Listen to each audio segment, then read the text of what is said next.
Hey everyone! In this quick tutorial, I'm going to show you exactly how to stop people from seeing when you view their profile on TikTok.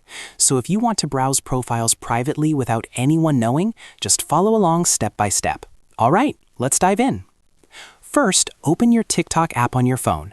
Now, tap on your profile icon at the bottom right corner to go to your profile page.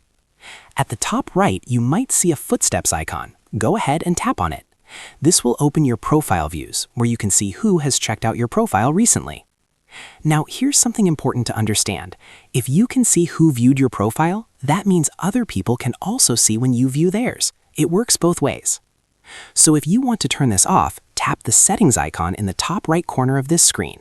You'll see an option called Viewer History. Just toggle it off. Alternatively, you can do it this way. Go back to your profile, tap the three lines in the top right, then go to Settings and Privacy. After that, tap on Privacy, scroll down, and find Viewers with the same footsteps icon. Tap on it. From here, you can turn off Viewer History. Once you disable it, you won't be able to see who viewed your profile anymore, but the good part is, no one will be able to see when you view theirs either. And that's it.